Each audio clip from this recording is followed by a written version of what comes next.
So, hello everyone. Welcome to this second conversations on fashion and decoloniality, at least of this year. We're very excited to have Rolando with us today. Let me first see if I can stop this.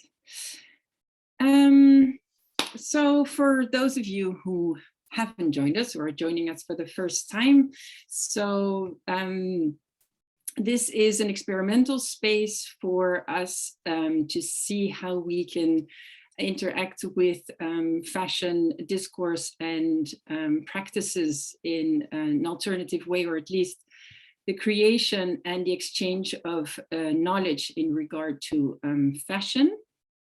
So we would like to remind ourselves to be respectful of each other's feelings, opinions, and learnings, and also most importantly of our collective and individual unlearnings. Miscommunications, misunderstandings, and misinterpretations can happen. And so we welcome compassion, empathy, and consideration. So again, for those of you who haven't joined us, we usually have a format of 3 times 30 minutes. The first 30 minutes we'll have the pleasure of having a conversation with Rolando Vazquez and Siviwe James, who is joining us as well as Erica and me, myself, Angela Jansen. So Rolando Vazquez is the chair of the RCDF Advisory Board, and he's also an associate professor of sociology at the University College Roosevelt and the cluster chair at the University College in Utrecht. He is most of all an incredibly inspiring and influential writer, author, thinker, decolonial thinker, and the initiator of the Decolonial Summer School, which is actually the inspiration of this series of our conversations. So it's definitely a little seed that Rolando and Walter planted and that we have taken on. So there's actually also the call for the Decolonial Summer School is open now for those of you who have the time. Definitely check it out. It's going to be, I think, the 13th edition this year, and it's hosted by the Van Abbe Museum. But yeah, and so we have Siviwe with us today. She is a South African fashion researcher and maker and a decolonial creative curator with a keen interest in the possibilities of memory in healing the archival wounding of post-apartheid society. She is one of the participating artists in the State of Fashion 2022 in Arnhem, answering the ways of caring curatorial call with the sub-theme exercising compassion as a collaborative co-creation project. Their envisioned work aims to address the unfairness of fashion labor. In this thought voice note, Siviwe will unpack the way in which Rolando's concept of decolonial listening has impacted on the development of the project, but also more broadly on the importance of language, listening, and decolonial work. So I think I will now give it over to Siviwe. Well, thank you so much, Angela, and thank you, Siviwe, for joining us. Siviwe, I wondered if you just wanted to say hello to everybody. Good evening, everybody. How are we doing today? Hope we're good. Hello. And hello, Rolando. Maybe just as an introduction to the session that we, Siviwe and I really sort of spent a lot of time together working quite closely with, and I think really importantly with your texts, Rolando. So in preparation for today, we were kind of thinking through, and you know how when you think through in dialogue, it's very different to when it is written. And so the kind of transition to like thinking through, and then this real important practice of decolonial listening. So I'm wondering I mean, that's really the backdrop to this conversation. And we shared with Rolando one of the many voice notes that did go backwards and forwards between Siviwe and I in preparation for this. So we shared about an 8-minute voice note. But Angela, do you have about the 2-minute voice note? And it really is an exercise in kind of, I think, maybe, and then Siviwe, maybe after the session, Rolando can respond, and maybe we can have a discussion around this idea of decolonial listening as a segue into today's session. Thank you.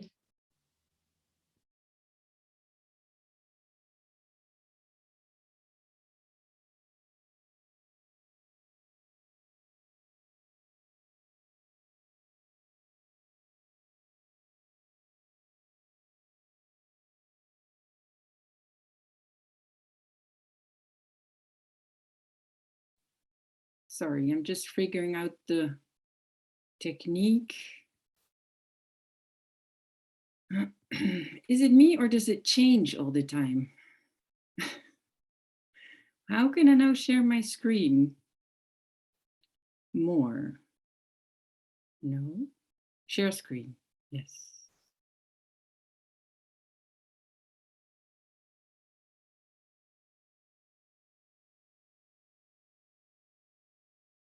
It's like so, yeah, how language is like so key, and understanding of this language and interpretation of this language, and whose language is it? Does it actually, does this language not need to be reconsidered so that we can actually start to have it speak back to its intended situation the right way, like really expressing the situation the right way, as opposed to potentially being in conflict with what it's intending on speaking back to. But yeah, that is pretty much me and my thinking, or my reflections. I don't, like I said, I don't necessarily have more to add or to ask, but I do want to say to Rolando that really, like, I'm in awe of his thinking. It is such a multi-dimensional way of considering the world. It's such a multi-dimensional way of considering yourself in relation to the world. What do you bring in your experiences, and what's that impact? What is the trickle effect of that? Yeah, I think that's me.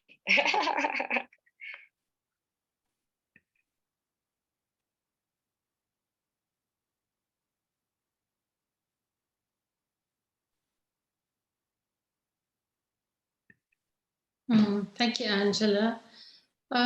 You know, as I said, it was part of a much deeper, longer sort of. Oh, it's okay. Set of conversations, but I think maybe just, you know, maybe to start with Rolando, like where this lands, and where this landed for him, and then we can just invite Siviwe just to continue the dialogue. Thank you, Rolando. Thank you, Siviwe, Erika, Angela. Thank you for these conversations as always. Well, starting always with gratitude, and well, today with a wish we'll have for peace, I think, for peace in the world. So it's difficult to be talking about issues and see things that are happening, but I mean, they are always happening somewhere in the world. But okay, let me, so I was listening to Siviwe's audio, and well, maybe just picking up from this part that she's, that you played, Angela. I think there are several questions there that are important. One is the question of speaking back, and the difference maybe about the speaking back in two ways I can think of this. One is the risk of speaking back to power. And then this is, I think, something that is in other statements in the audio, the risk of when we are speaking back, just being speaking to power and then becoming again encircled by that logic of power that we are contesting, and where we are not speaking back in the sense of speaking back in time, like speaking back from what has been impossible to speak about.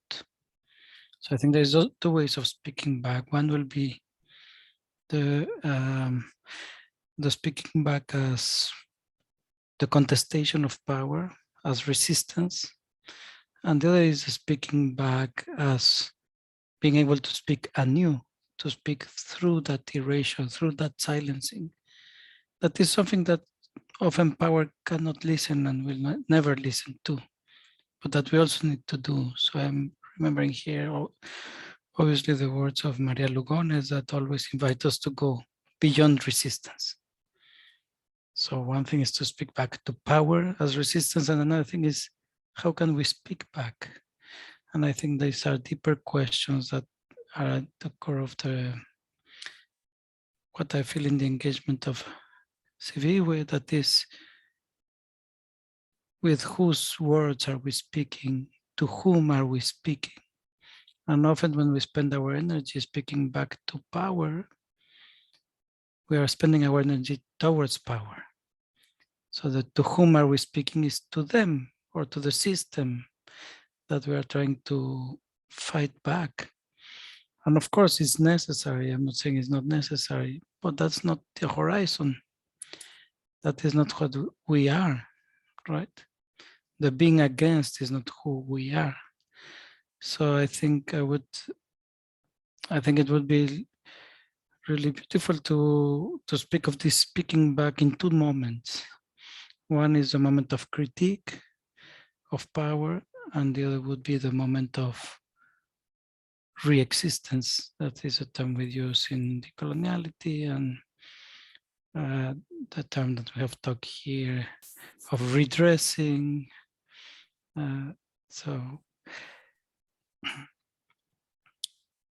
I think, so there is these two moments of the speaking back in a way that I would like to highlight, and I think they connect to one of the statements that is not in this fragment of the audio, but where you are saying that that sometimes when we do things, we are reproducing the things we are fighting against.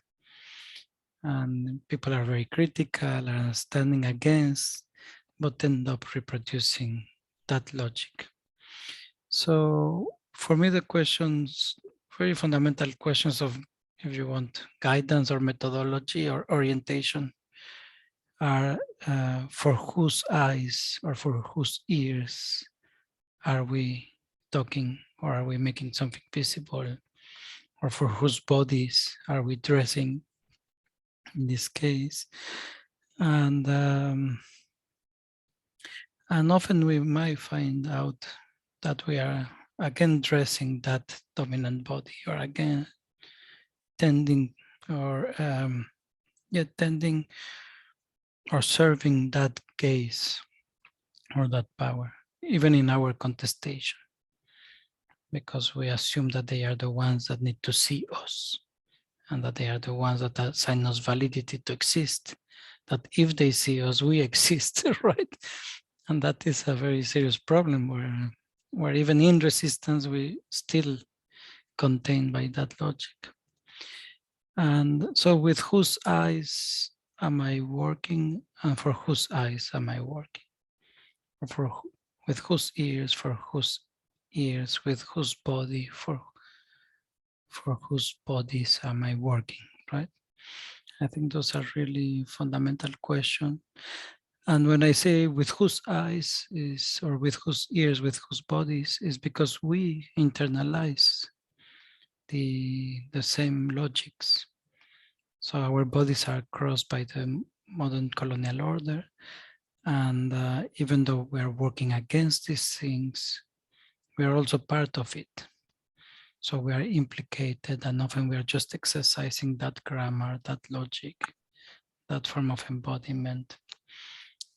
So I think, I don't know if this resonates with you, Siviwe, but this is what I was sensing in your audio, and then moving from there to something I've written in the essay Vistas of Modernity, using Glisson's thinking on the right to opacity.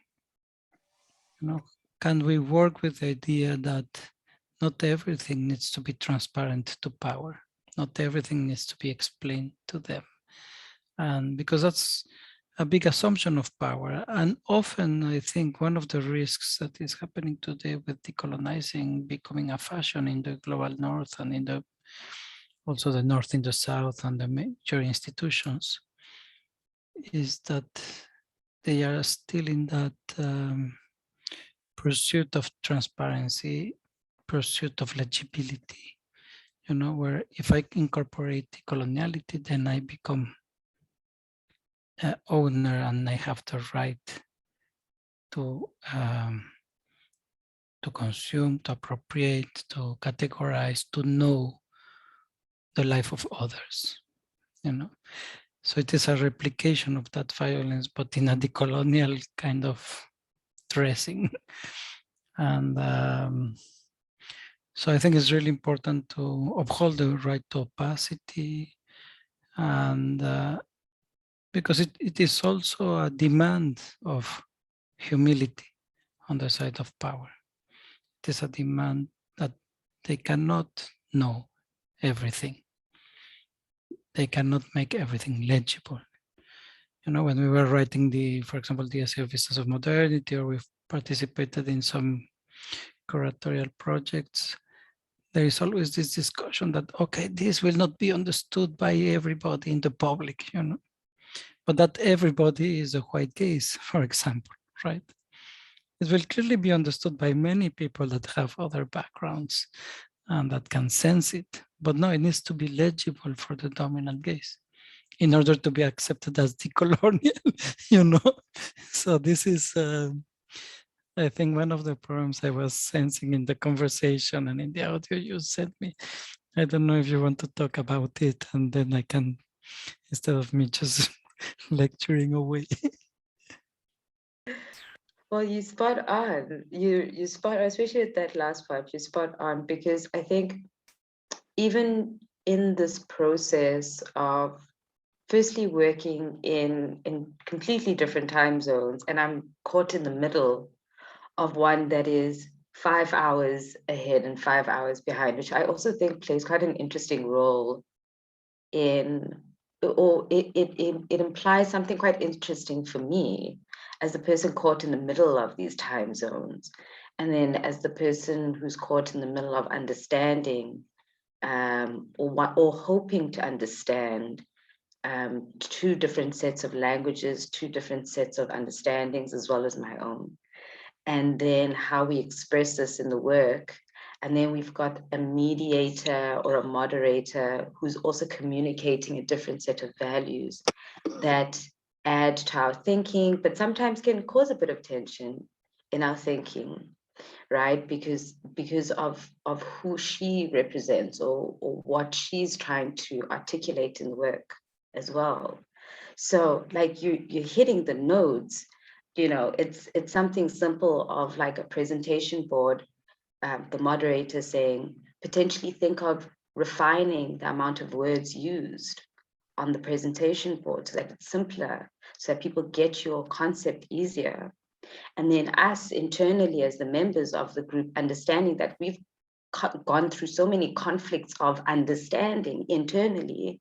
And now you're saying to us, remove the things that you've put on this board to help each other communicate, but to also make sure that this communication isn't internal anymore, that the outside will begin to relate to the concepts that you're trying to put across, right? Without you almost like giving up, as you say, like giving yourselves up for them to just understand, you know, where you're still almost holding that place of like, you need to come into our world, as opposed to us always like putting ourselves there for you to just accept and understand us.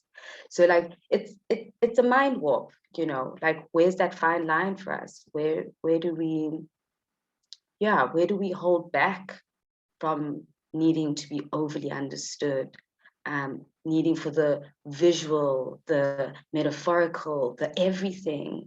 You know, you almost feel indebted to this idea of understanding, what it implies for you as the creator, as for you as a narrator, as a tool for the others that you're trying to speak up for.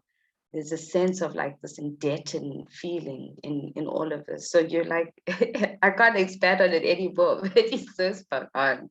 You definitely are spot on. It's just the conflict that it's been bringing up. And one other part, when you spoke about opacity, when we had our feedback session, one of the speakers is a decolonial practitioner, and she was even saying, she brought up the thing of visibility, and she spoke about, you know, how in the colonial ways of framing anybody othered, there's that collateral value in visibility. And so she was applauding us for choosing to rather not make our chosen workers or places of inspiration like visible in a way that commodifies them and their efforts. But you know, if she only knew the conflict we were experiencing when we were all coming from different positions, you know, some of us wanting to make people visible, because for us, you know, for some of us, it was such an urgency to have that voice unfiltered. But then the other parties are coming in saying, but reconsider what that means. Slow it down for a second. Who are they being visible for? You know, is it for themselves? Yes, they're angry about a situation, but then what does it gain you to be sitting front in line if the people back home are still going to be affected? Like your visibility, what does it garner them in the bigger sense of this issue? So I love how you bring opacity in there, because really it changes the scope in which, as people in the global south, we really need to think about what this visibility does for us. And it's something that was brought to my attention in a different scenario as a Black woman. You know, what does this visibility mean when I want to put myself in the front of shouting? It's almost like you shout at an issue when you bring visibility in. You're screaming at it, look at me. It's not going to look at you any differently. So, yeah. Yes.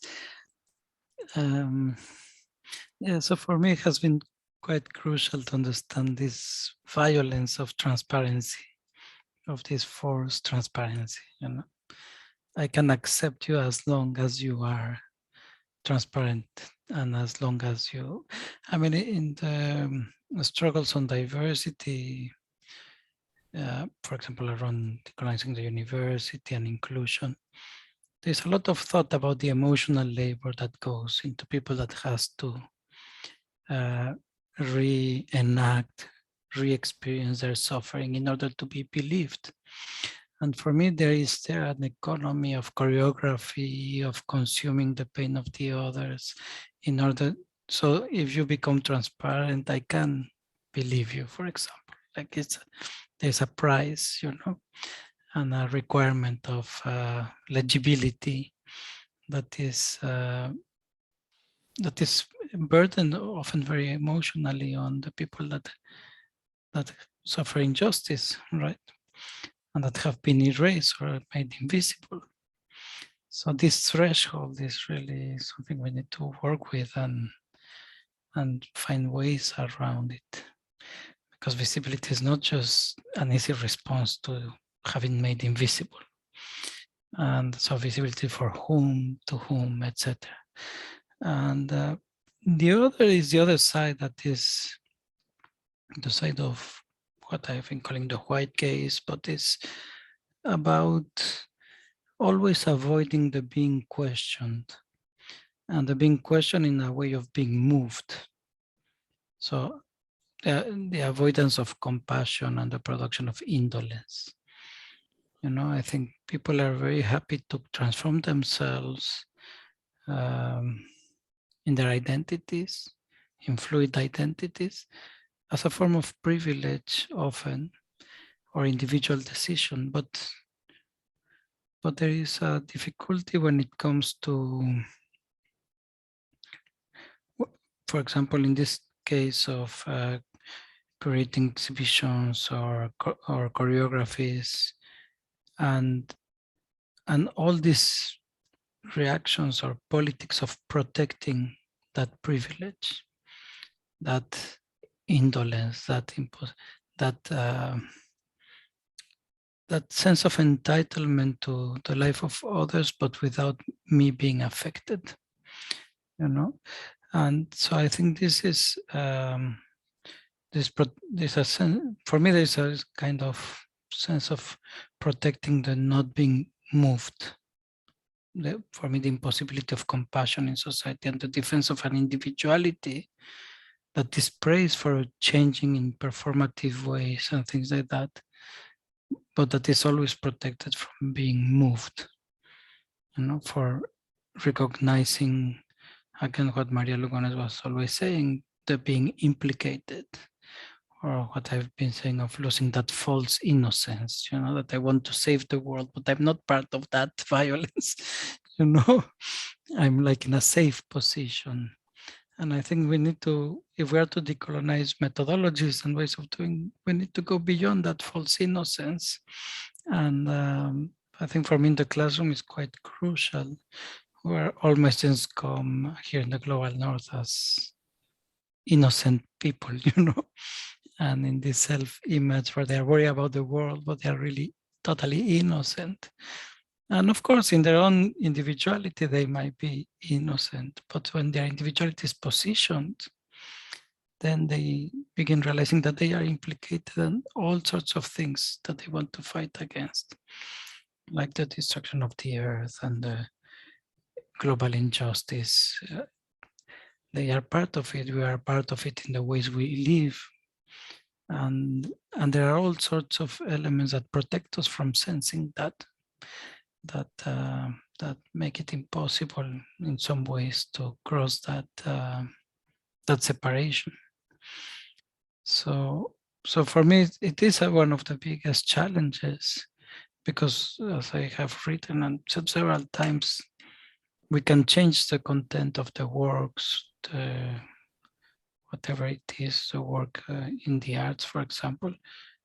But if we don't change the conditions of reception, they are still consumed in the same way with the same parameters.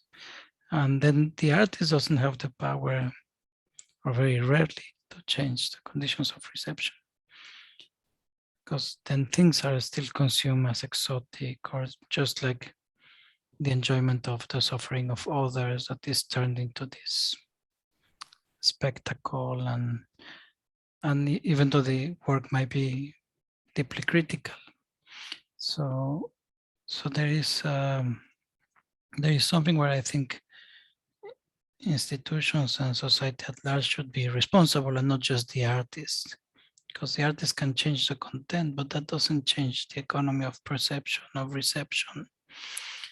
And in a way, this is a big challenge. So often the artist feels even that she or they or he are betraying their work, because their work goes in one direction and it gets consumed completely other, you know, and it becomes functional to what they are trying to undo. And it is often not just their problem, it is also a whole system, you know, that so, well, just to say that I think we need to act collectively and in a multi-level approach. It cannot be solved by a great artist or by a great curator. It is these historical structures need to be addressed in many different levels. And I